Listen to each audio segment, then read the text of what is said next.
Hello friends, Shiva sir academy YouTube channel पर आप सभी का स्वागत है। आज की क्लास में हम गणित के महत्वपूर्ण सवालों को सॉल्व करने वाले हैं, जो कि आपकी सभी आगामी परीक्षाओं के लिए इम्पोर्टेंट रहने वाले हैं। देखिए फर्स्ट क्वेश्चन क्या कह रहा है। फर्स्ट क्वेश्चन में कह रहा है कि एक 1800 रुपये एक मूलधन है, जो कि किसी वर्ष बाद चक्रवृद्धि ब्याज की दर से कितना हो जा रहा है, 378 रुपये हो जा रहा है, और रेट दे रखा है 10% है। तो आपको बताना है कि कितने समय बाद वह जो है 378 रुपये बना होगा, यानी कि चक्रवृद्धि ब्याज यानी कि कंपाउंड इंटरेस्ट 378 रुपये हो गया है। तो आपको समय बतानी है। यहाँ पे देखिए, पहले आप सीधे कहाँ पर आएंगे, रेट पर आ जाएंगे। इसको पहले हम क्या करेंगे, कन्वर्ट कर लेंगे रेशियो में। तो कितना आ जाएगा, 1/10। क्लियर है। इसका मतलब क्या है कि अगर मूलधन यानी कि P अगर 10 रुपये रहा होगा, तो एक साल में उसमें कितना ब्याज मिला होगा, 1 रुपये मिला होगा। इसका मतलब है 8% यानी कि 10% का अगर है, इसका मतलब है कि अगर मूलधन 10 रुपया रहा होगा, तो उस पर चक्रवृद्धि ब्याज के हिसाब से 1 रुपया ब्याज मिला होगा, तो उसका अमाउंट यानी मिश्र धन कितना हो जाएगा, 11 रुपये। क्लियर है। अब यहाँ पर देखिए, हमको मूलधन दिया हुआ है, चक्रवृद्धि ब्याज दिया हुआ है, और समय पूछ रहा है। तो हम मान लेते हैं, मान लिया कि जो है कि T समय बाद जो है कि इनका रेशियो क्या हो जाता है, अमाउंट और मूलधन का जो रेशियो है वो कोई अनुपात में आएगा। तो ऐसे हम देखिए कितने साल के लिए, मान लीजिए कि कितना अमाउंट है, 11/10। कितने समय के लिए दिया जा रहा है, हमको समय नहीं पता है। मान लीजिए T समय के लिए दिया जा रहा है, तो जो अमाउंट और CI यानी चक्रवृद्धि ब्याज का जो रेशियो आ रहा है वो कितना आ रहा है, यानी कि अमाउंट अपॉन P, इसी के बराबर आएगा। तो अमाउंट बराबर कितना होता है, यानी मिश्र धन बराबर होता है चक्रवृद्धि ब्याज प्लस मूलधन बटे P। मान रख दीजिए इसका 11/10। यहाँ से CI और P यानी इन दोनों का योग कितना हो जाएगा, जोड़ लेंगे, कितना आ जाएगा 8। यहाँ से इसको जोड़िए और 2178 टोटल हो जाएगा, और बटे चक्रवृद्धि ब्याज दिया यहाँ पे कितना हो जाएगा, 1800। अब यहाँ पर क्या करेंगे, हम 18 से भाग दे लेते हैं। कितना आ जाएगा, 18 से काटिए इसको, देखिए 18 एकम 18, फिर 3 18 दूना 36, फिर एक आएगा 18 एकम 18, और नीचे काट देंगे, कितना आ जाएगा 100। क्लियर है। यहाँ से आपका क्या निकल कर आ गया, 11/10 की पावर T बराबर इसका क्या होता है, ये 11 का वर्ग होता है और 10 का, यानी कि यहाँ से तुलना कर लेंगे तो T की वैल्यू कितनी आ जाएगी, 2 साल, यानी कि 2 आपका राइट आंसर हो जाएगा। क्लियर। नेक्स्ट क्वेश्चन देखते हैं। नेक्स्ट क्वेश्चन कह रहा है कि 500 रुपये का 2 वर्ष में चक्रवृद्धि ब्याज नहीं, साधारण ब्याज 2 अलग अलग बैंकों से, यानी कि कह रहा है कि 500 रुपये मूलधन का 2 वर्ष में 2 अलग अलग बैंकों का जो ब्याज मिल रहा है, उसका जो अंतर आ रहा है वो 2.5 रुपये दे रखा है। तो आपको क्या बताना है, उस बैंकों का जो रेट रहा होगा उनका डिफरेंस बताना है। क्लियर है। तो चलिए, आपको पता होगा कि जब भी हम ब्याज साधारण ब्याज निकालते हैं तो साधारण ब्याज का फार्मूला क्या होता है, या फिर फार्मूला नहीं तो आपको इतना पता ही होगा कि किसके किसके गुणनफल के बराबर होता है। तो ये होता है PR और T यानी कि समय बटा 100 के बराबर होता है। क्लियर है। ये तो हमारा होता है साधारण ब्याज का फार्मूला। तो अब इसी फार्मूले पर हम रखेंगे। देखिए, पहले के लिए I1, पहले बैंक के लिए हम पहले बैंक का मान रहे हैं साधारण ब्याज I1 है। पहले बैंक के लिए क्या हो जाएगा, 500 रुपये हो जाएगा। R का मान दे नहीं रखा है, तो जब हम R को परसेंट में लेंगे तो सीधे सीधे क्या लिखेंगे, R% लिखेंगे, गुणे T की वैल्यू 2 साल है, यानी कि यहाँ से I1 बराबर क्या आ जाएगा, 1000 गुणे R%, इसे R/100 भी लिख सकते हैं। इसी तरह जब I2 के केस में निकालेंगे तो भी कितना आएगा, 1000 गुणे, यहाँ पर कर लीजिए R1, पहले के लिए R1 दूसरे के लिए R2% हो जाएगा। क्लियर है, जैसे पहला निकाला गया उसके लिए दूसरे बैंक का भी इसी तरह हो जाएगा। अब यहाँ देखिए दोनों का अगर हम डिफरेंस ले लें, I1 I2 बराबर क्या हो जाएगा, 1000 R1 माइनस R2% हो जाएगा। अब यहाँ पे सवाल में दिया हुआ है कि जो दोनों बैंकों का जो ब्याज है उसमें 2.5 रुपये का अंतर है। क्लियर है, यहाँ पे 2.5 रुपये लिख लेंगे और 1000 यहाँ से क्या है, R1 माइनस R2 का मान हमको निकालना है, % हो जाएगा। तो इसको क्या करेंगे, हम इधर भेज देते हैं, यानी कि टोटल कितना हो जाएगा 2.50 और ये बटे में, और ये %/100 आएगा तो इधर क्या करेगा, गुणा कर देगा। वैसे भी किसी को भी अगर प्रतिशत में बदलना है तो हमको क्या करना होता है, 100 का गुणा करना होता है। इसको यहाँ से क्या करेंगे, कैंसिल आउट कर देते हैं। इसमें भाग करेंगे तो कितना आ जाएगा,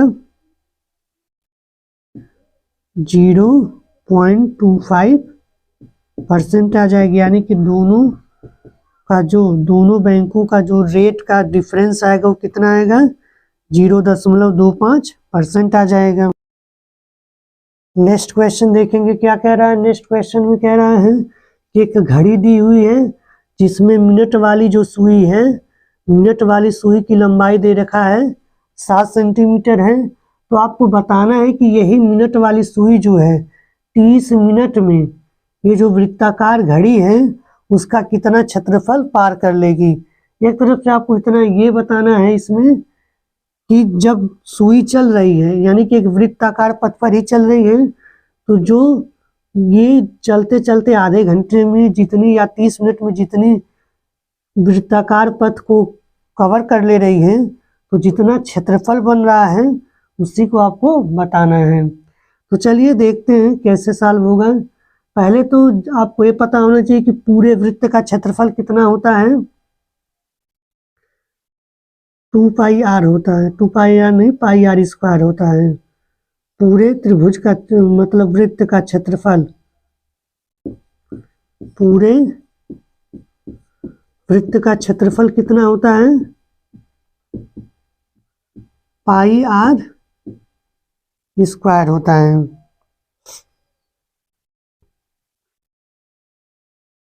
क्लियर है। और जब ध्यान दीजिए सुई जब चलेगी मिनट वाली तो वह आधे घंटे यानी 30 मिनट में कितना कवर कर लेगी। यहाँ से मान लीजिए चलना शुरू कर रही है तो आधे घंटे में कहाँ पर आ जाएगी मिनट वाली सुई, यहाँ पर आ जाएगी 30 मिनट में। यानी कि वो क्या कर रही है, 30 मिनट में यानी कि आधे घंटे में मिनट वाली सुई एक आधे वृत्त को पार कर रही है। तो यानी कि प्रश्नानुसार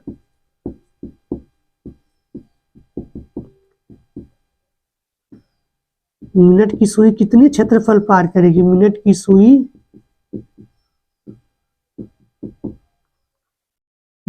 सुई द्वारा, यहाँ पर लिख लीजिए अच्छे से, मिनट की सुई द्वारा पार किया गया क्षेत्रफल कितना हो जाएगा, πr² का आधा हो जाएगा। अब यहाँ पे रख दीजिए 22/7। r का मान कितना बताए हैं यहाँ पे, 7 सेंटीमीटर। जितनी लंबी सुई होगी वही इस वृत्ताकार पथ के लिए त्रिज्या का काम करेगी, गुणे 7। और इसको 2 को भी ऊपर ले जाएंगे तो कितना हो जाएगा, 1/2। यहाँ से इसको कैंसिल आउट कर देंगे, यहाँ से इसको कैंसिल आउट कर देंगे, यानी कितना बच गया, 11×7 = 77 सेंटीमीटर² हो जाएगा। यही क्या हो जाएगा, राइट आंसर हो जाएगा। क्लियर है। नेक्स्ट क्वेश्चन देखेंगे। नेक्स्ट क्वेश्चन कह रहा है यदि 2 sin θ - cos θ cos θ + sin θ = 1 हो तो आपको cot θ का मान बताना है। ध्यान दीजिएगा यहाँ पे आपको cot θ बताना है और यहाँ पर सब क्या दे रखा है, साइन और कॉस में दे रखा है। तो आपको पहले क्या करना होगा, इन सभी मानों को कॉट थीटा में बनाना होगा। तो कॉट थीटा बराबर आपको पता होगा कितना होता है, कॉट थीटा बराबर होता है कॉस थीटा अपन साइन थीटा होता है। ये सबको पता है फार्मूला। आप क्या करेंगे, अब देखिए यहाँ पे कॉस थीटा साइन थीटा है, तो आप अगर यहाँ पर साइन थीटा ऊपर और दोनों में साइन थीटा से भाग दे देते हैं तो ये साइन थीटा वाला हिस्सा कैंसिल हो जाएगा और आपका कॉट थीटा में बदल जाएगा। तो चलिए भाग करके देखते हैं। यहाँ पर भाग देंगे, क्या करेंगे, ऊपर साइन थीटा से और नीचे कॉस थीटा साइन थीटा से भाग करेंगे। तो भाग करिए, कितना आ जाएगा, 2, साइन वाला हिस्सा कैंसिल हो जाएगा, minus cos theta upon sine theta आएगा। यहाँ पर भाग करेंगे तो ऐसे आएगा साइन थीटा, और यहाँ पर भी क्या आएगा, भाग करने पर साइन थीटा आएगा और यहाँ पर भी साइन थीटा आएगा, ऐसे आएगा। तो ये वाला हिस्सा तो कैंसिल हो जाएगा, तो 2 बचेगा और ये दोनों मिलाकर क्या हो जाएंगे, कॉट थीटा हो जाएंगे, अपॉन यहाँ से ये दोनों क्या मिलाकर हो जाएंगे, कॉट थीटा हो जाएंगे, और यहाँ से क्या हो जाएगा, कैंसिल आउट होकर 1 बच जाएगा, बराबर कितना दे रखा है, 1। अब इसको क्या करेंगे, हम सॉल्व कर लेंगे, 2 कॉट थीटा बराबर यहाँ से उसको उधर करेंगे तो गुणा हो जाएगा, यानी cot theta plus 1। Cot theta को हम इधर लाते हैं, कॉट थीटा को उधर ले जाइए और 1 को उधर लाइए। तो 1 को उधर लाएंगे तो कितना आ जाएगा, इधर 1 हो जाएगा, क्योंकि ये 1 आएगा तो यहाँ से 2 में से घट जाएगा, और इसको उधर भेजेंगे तो दोनों जोड़कर कितना हो जाएगा, 2 कॉट थीटा। यहाँ से कॉट थीटा बराबर कितना आ जाएगा, 1/2। ये आपका क्या हो जाएगा, राइट आंसर हो जाएगा। क्लियर है। नेक्स्ट क्वेश्चन देखेंगे। नेक्स्ट क्वेश्चन कह रहा है कि कोई मूलधन 10,000 रुपये है जिस पर पहले वर्ष में 10 रुपया वार्षिक ब्याज की दर और दूसरे साल में 12% की वार्षिक दर से ब्याज लगाया गया है, तो 2 साल बाद कितना अमाउंट, कितना मिश्रधन मिलेगा, उसको आपको निकालना है। तो पहले हम क्या करेंगे, जो दर दिया हुआ है उसको हम रेशियो में कन्वर्ट कर लेंगे। इसको कन्वर्ट करेंगे तो कितना आएगा, 1/10, और इसको कन्वर्ट करेंगे तो कितना आएगा, 3/25 आ जाएगा। 12 को लिख सकते हैं, कैसे लिखेंगे, ऐसे करिए, 12/100, इसको काटेंगे तो लास्ट में आपको 3/25 आ जाएगा। यानी कि जब 10% पहले साल के लिए क्या बन रहा है, यानी कि अगर पहले साल में मूलधन 10 रुपया था तो टोटल अमाउंट कितना बनेगा, 1 रुपया का ब्याज मिलेगा उस पर, टोटल अमाउंट कितना हो जाएगा, 11 रुपये। इसी तरह दूसरे साल में 25 रुपया अगर मूलधन है तो 3 रुपये का उस पर चक्रवृद्धि ब्याज मिलेगा, तो टोटल अमाउंट कितना बनेगा, 28 यूनिट बनेगा। पहले साल के लिए 10 गुणे 25, ये कितने में अमाउंट में हो रहे हैं, 11 गुणे 28।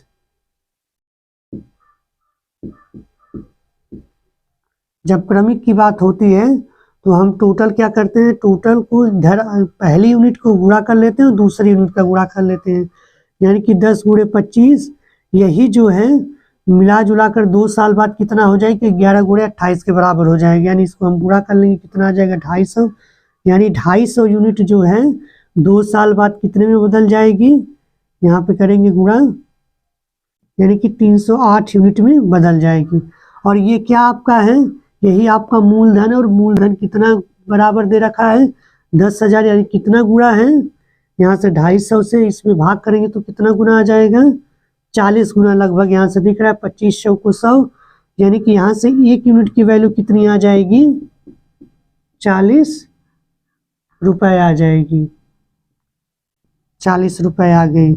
और आपसे कितने का पूछ रखा है, 360, जो कि 2 साल बाद का टोटल अमाउंट है, यानी कि मिश्र धन है। तो यहाँ से निकाल लीजिए, 308 गुणे 40 कितना आ जाएगा, गुणा कर लीजिए, 4 बारे 32, 2 3 12 और 1 0, यानी कि 1320 रुपये आपका राइट आंसर हो जाएगा। नेक्स्ट क्वेश्चन देखेंगे क्या कह रहा है। नेक्स्ट क्वेश्चन कह रहा है कि 547.527 बटे 0.0082 बराबर अगर यक्स दिया हो तो आपको इतने का मान बताना है, इतने का मान कितना होगा। यहाँ देखेंगे सवाल में नीचे से दशमलव पूरी तरह से गायब कर दिया है, तो हम क्या करेंगे, यहाँ देख रहे हैं दशमलव के बाद 4 अंक है, यानी कि अगर इसको हमको दशमलव हर में से गायब करना है तो कितने का गुणा करना होगा, 1 के पीछे 4 जीरो लगाकर जितना भी होगा उसका हम गुणा कर लेंगे। चलिए गुणा करते हैं, 547.527 बटे 0.0082। ऊपर और नीचे हम क्या करेंगे, 10,000 का गुणा कर लेंगे। 10,000 का गुणा करेंगे तो ये नीचे क्या होगा, दशमलव पूरी तरह से गायब हो जाएगा। तो गुणा करेंगे कितना आ जाएगा। अब देखिए इसी के बराबर यक्स भी दिया हुआ है, तो हम इसको यक्स के बराबर लिख लेंगे, क्योंकि किसी भी भिन्न वाली संख्या में सेम संख्या का गुणा भाग करने से उसके मान में परिवर्तन नहीं आता है। यहाँ गुणा करेंगे तो यहाँ पे ऊपर कितना हो जाएगा, 527, और यहाँ पर 527 तो पूरा दशमलव से गायब हो जाएगा, लेकिन अभी 1 10 यहाँ से क्या करेगा, बच जाएगा। या फिर आप ऐसे भी लिख सकते हैं, गुणे 10 बटे यहाँ पे करेंगे तो कितना हो जाएगा, 82 हो जाएगा, पूरी तरह से दशमलव गायब हो जाएगा। बटे एक सब इसको क्या लिख सकते हैं, 5 4 7 5 2 7 गुणे 10 लिख सकते हैं। कोई दिक्कत इसमें नहीं होनी चाहिए दिक्कत। बटे यक्स, अब इसके बराबर 10 को उधर ले जाइए, यानी कितना हो जाएगा, 5 4 7 5 2 7 बटे 82, और ये 10 इधर गुणे में है, उधर क्या करेगा, जाकर बटे में कर देगा, यानी कि कितना हो जाएगा, यक्स बटे 10, यानी कि इतने की वैल्यू कितनी आ गई, यक्स बटे 10। यही आपका राइट आंसर हो जाएगा। नेक्स्ट क्वेश्चन देखेंगे क्या कह रहा है। नेक्स्ट क्वेश्चन कह रहा है कि एक कोई व्यक्ति है जिसने जो है कि 2 वस्तुएं बेची हैं, जिनमें से प्रत्येक का जो मूल्य था वो है 375 रुपये, जिसमें से एक वस्तु को बेचने पर उसको 25% का लाभ हुआ है और दूसरी वस्तु को बेचने पर 25% का हानि हुआ है, तो उसका टोटल लाभ या हानि प्रतिशत बताना है। तो ऐसे सवालों को हमेशा ध्यान रखेंगे, जब भी किसी 2 वस्तु को एक ही दाम पर बेचेगा और उसकी कंडीशन में सेम लाभ या हानि हो रही हो, तो ऐसी कंडीशन में हमेशा याद रखेंगे कि हमेशा जो है कि हानि होती है। और इसकी एक ट्रिक होती है जिसके हिसाब से हम जो है सवाल को सॉल्व कर लेते हैं। वो क्या होती है, जो प्रतिशत इस कंडीशन में हमेशा क्या होती है, हमेशा हानि होती है। और प्रतिशत हानि कितना होता है, उभयनिष्ठ, यानी कि जितना भी लाभ या हानि हुआ है, उभयनिष्ठ लाभ या हानि प्रतिशत बटे 10 पूरे का क्या होता है, स्क्वायर होता है, फार्मूला होता है। तो अब चलिए इस फार्मूले से हम लगाते हैं। तो बोल रहा है 25% का लाभ या हानि हो रहा है, चाहे लाभ का 25% ले लीजिए चाहे हानि का, कितना हो जाएगा, 25 बटे 10 की घाते 2।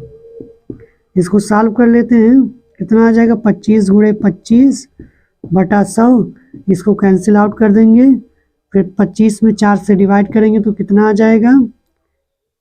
आप ऑप्शन पर भी ध्यान रखेंगे, क्योंकि ऑप्शन आपका किस में दिया हुआ है, सही बटे में दिया हुआ है। तो आपको क्या करना है, सवाल को भी सही बटे में सॉल्व करना है। तो कितना आ जाएगा, यहाँ से भाग करेंगे तो 4 छक 24 और 1 25% क्या हो जाएगी, उसको हानि होगी। नेक्स्ट क्वेश्चन देखेंगे। नेक्स्ट क्वेश्चन कह रहा है कि एक अर्धवृत्ताकार क्षेत्र दिया हुआ है जिसका परिमाप दिया है 18 सेंटीमीटर। तो उस अर्धवृत्ताकार क्षेत्र की त्रिज्या आपसे पूछ रहा है। क्लियर है। तो आपको पता होगा कि अगर ये वृत्त पूरा होता तो उसका परिमाप कितना होता है, 2 पाई आर, ये सबको पता है। अगर हम इसका आधा कर देंगे तो आधा यानी कि बटे 2 कर देंगे तो कितना आ जाएगा, पाई आर, यानी कि यहाँ से लेके यहाँ तक का परिमाप कितना आ गया, पाई आर।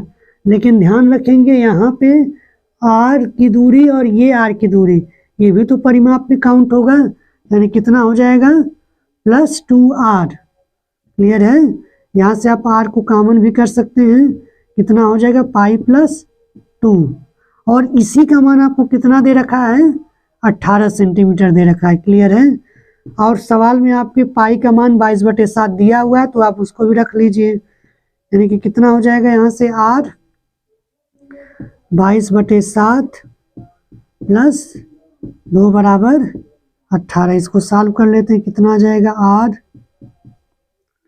इसको सॉल्व करेंगे तो 7 दूनी 14, 14 यानी कि 6 और यहाँ पे 36 आ जाएगा।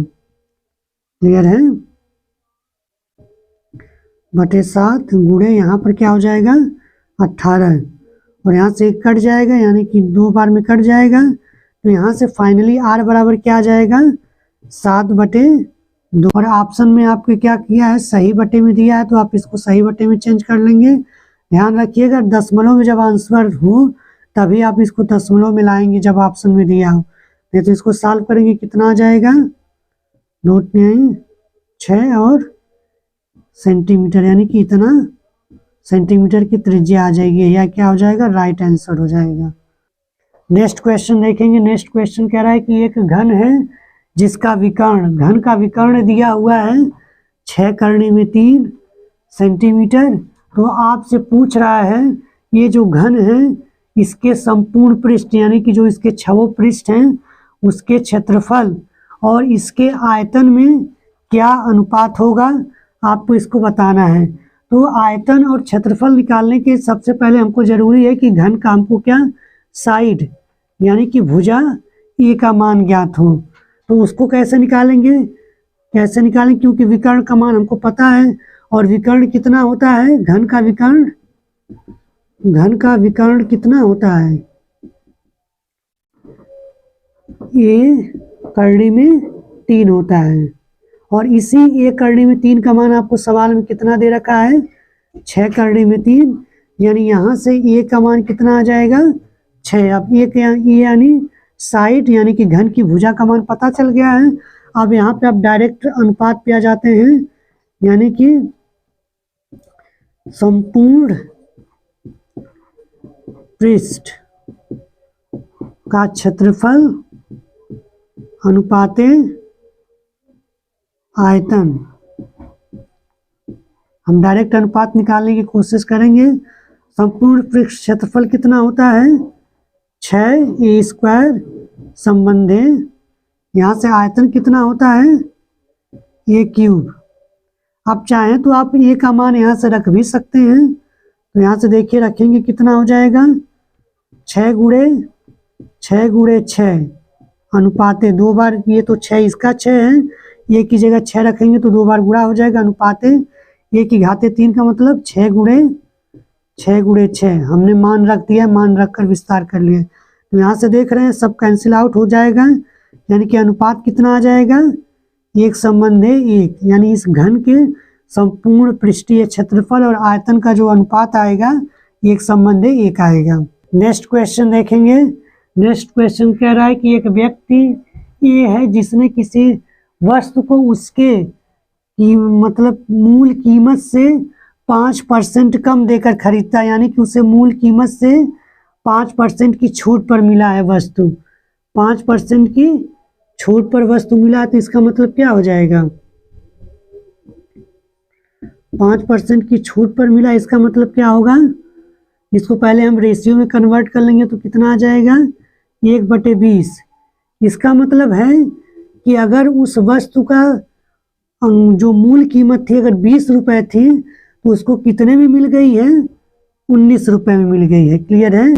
फिर क्या किया है उस व्यक्ति ने जो है जितने में उस वस्तु को खरीदा था, जितने कम में खरीदा था उसी दाम पर 20% का लाभ लेने के लिए फिर से बेच दिया है। तो आपको बताना है कि उसकी मूल कीमत से उसका टोटल लाभ कितना % हुआ है। तो चलिए यहाँ देखते हैं कितने पर बेचा है, 20% के लाभ पर बेचा, यानी कि जितने कम में खरीदा था तो मतलब कि 5% कम में खरीदा तो जो विक्रय मूल्य आया था उस पर वो क्या किया है 20% बढ़ा कर बेचा, यानी कि इसको रेशियो में बदलेंगे तो कितना आ जाएगा 1/5। यानी कि अगर उसे 5 रुपए में मिली रही होगी वस्तु, अब यहाँ पे नया रेशियो है तो इसीलिए वहाँ इसके लिए अंकित मूल्य क्या करेगा 5 रुपए, यानी कि अगर वो 5 रुपये में खरीदा था तो उसे कितने में बेचा है, 6 रुपये में खरीदा है। क्लियर है। अब चूंकि देखिए सवाल में कह रहा है जितने में खरीदा था, जितने में उसको खरीद पड़ी थी उसी मूल्य पर ही वो बेचा है, यानी कि यहाँ का ये क्या होगा, ये इस कंडीशन में क्या था, मार्क प्राइस था और इसके लिए क्या पड़ गया, ये कॉस्ट प्राइस। अब यही इसका कॉस्ट प्राइस यहाँ पर है और ये क्या है, सेलिंग प्राइस है। तो कह रहा है कि जो ये सेलिंग प्राइस है वो दोनों के लिए सेम है, नहीं सीपी यानी कॉस्ट प्राइस जितने में खरीदा था उतने के ऊपर जो है कि 20% लगाया है। इसका मतलब 19 और 5 का आंकिक मान कितना होगा, बराबर होगा। तो अब देखिए यहाँ पे अंक में डिफरेंस दिख रहा है, तो पहले क्या करेंगे, हम दोनों में गुणा करके इसको क्या कर लेंगे, बराबर कर लेंगे। तो बराबर करने के लिए यहाँ पे कितने का गुणा करेंगे, यहाँ पर 19 का गुणा करेंगे और यहाँ पर 5 का करेंगे। तो जब यहाँ पर 5 का कर रहे हैं तो इधर भी, यहाँ पर 19 का कर रहे हैं तो इधर भी 19 का करेंगे और इधर जब 5 का कर रहे हैं तो इधर भी 5 करेंगे। तब यहाँ पे टोटल क्या आ जाएगा, मार्क प्राइस इसका टोटल कितने यूनिट आ जाएगा, 100 यूनिट। क्लियर है। और यहाँ पर उसकी टोटल सेलिंग प्राइस कितने यूनिट में आ जाएगी, यानी कि विक्रय मूल्य जिस पर बेचा है वो कितना हो जाएगा, 114 रुपये हो जाएगा। क्लियर है। तो अब पूछ रहा है कि जो पहले मूल प्राइस था, यानी कि जो उसका मूल कीमत थी उस पर बेचने पर कितने परसेंट का क्या हुआ है, उसको कितने परसेंट लाभ हुआ है। तो यहाँ देखिए 100 रुपये की वस्तु 14 रुपये में बेच रहा है तो लाभ कितना हो रहा है, 14 रुपये का। 100 रुपये पर 14 रुपये का लाभ को अगर हम क्या करते हैं प्रतिशत में बदल देंगे तो कितना परसेंट आ जाएगा, 14% आ जाएगा। क्लियर है। यही आपका क्या हो जाएगा, राइट आंसर हो जाएगा। तो आज की क्लास हम यहीं पर समाप्त करते हैं। उम्मीद है कि आप लोगों को क्लास अच्छी लगी होगी। तो अब हम अगली वीडियो में मिलेंगे कुछ नए सवालों के साथ।